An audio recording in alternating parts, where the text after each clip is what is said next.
And Marcos is scared of Duterte, and the people are scared of going back home. So this is not a normal situation. This is a very, very, very bad circumstance. So we need to, make it back or take the peace back in the country. No, Fujiki-san, it has gone crazy viral. Yeah, I Your didn't expect speech. that. Yeah, yeah, I know. You didn't expect it, no? It's Right. because, well, it's because you did something very important for the Filipino people. We've been this grave injustice towards a highly Right. beloved president, no? Agreed.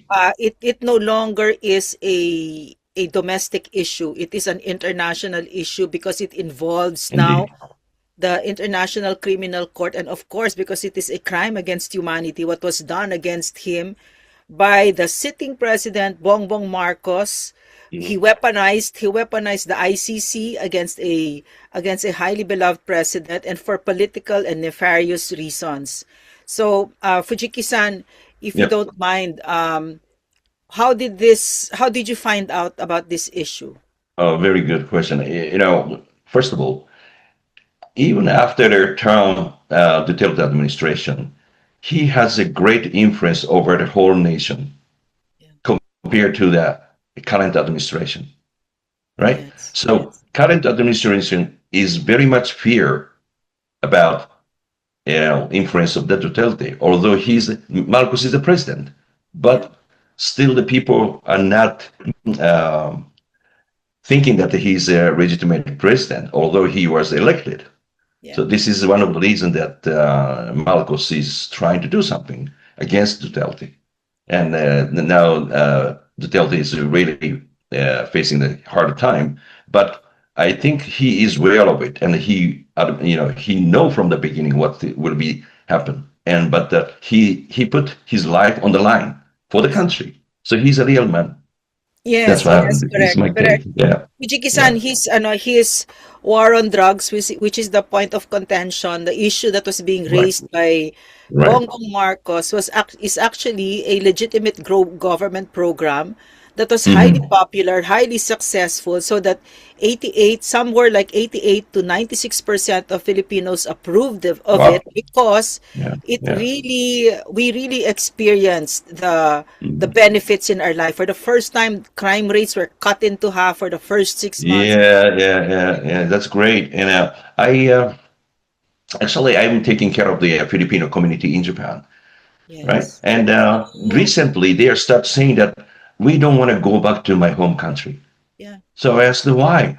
Then because while the Duterte was in a power, the environment in the country was very safe. Even in the nighttime, working on the street is harmful. But now it's very dangerous, and the murder and killings are going on the street. Although some Japanese are also victimized.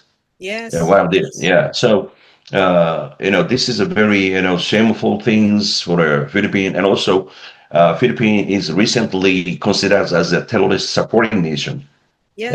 by Yes. Australia. This is totally wrong, and this is created by the current administration. If the yeah, Mr. Duterte is in power, then it won't happen. So everybody is scared, and Marcos is scared of Duterte, and the people are scared of going back home. So this is not a normal situation. This is a very, very, very bad circumstance. So we need to, make it back or take the peace back in the country.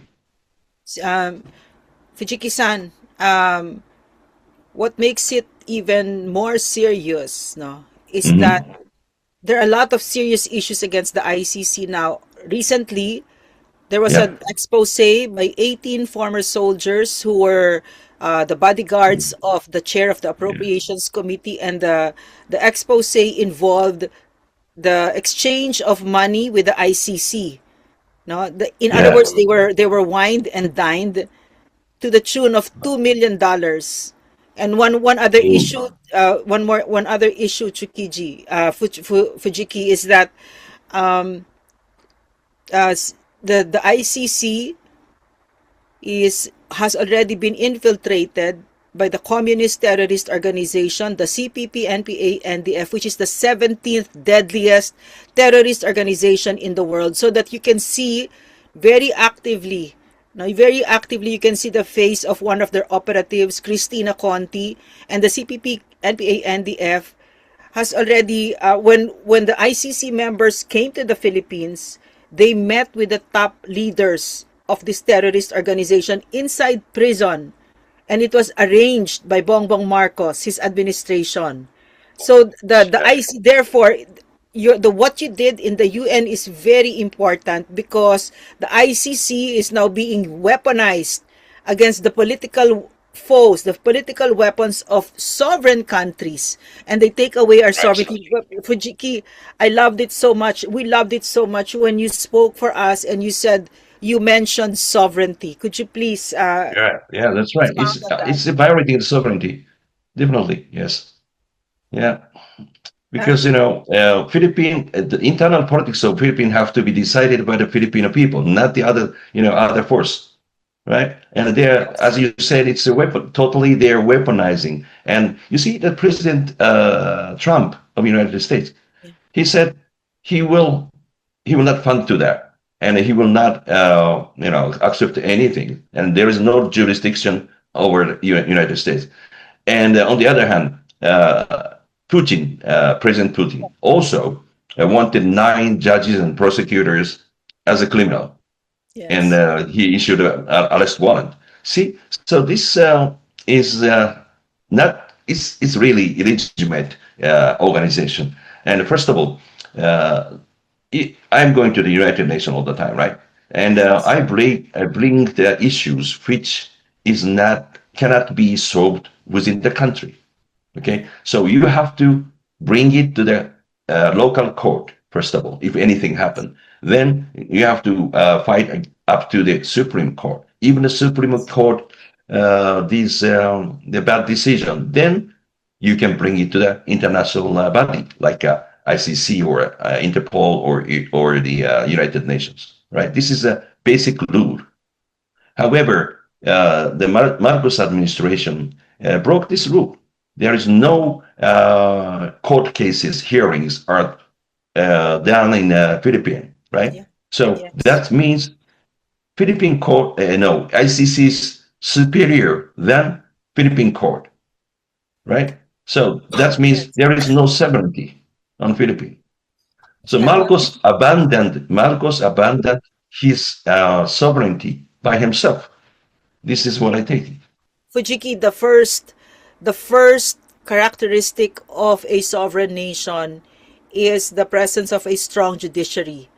So basically, Exactly. what Bongbong Marcos has admitted to the world as, is that there is no existing judiciary in our country that can try our own Exactly. citizens. It is such an insult Yeah. to this very strong Insult and judiciary. it's a betrayal. It's a betrayal. Betrayal for Yes. their whole people. Yeah. Correct. Fujiki, it is at the very heart of it, it is treason. It is a betrayal of the Hmm. Filipino people. No, but Exactly. Yeah. Yeah. Fujiki, my question to you is, why are you Hmm. getting involved? You're not a Filipino. Why does this interest you? Why have you spoken up for us? Yeah. That's as I said. All of a sudden, the Filipino community in Japan is talking about, we don't want to go back to home country. So that is the worst things because normally, you want to go back because they're the worker working in Japan for their own country, right? Or Yes. to take care of their own family in Philippines. Yes. This is a very hard things.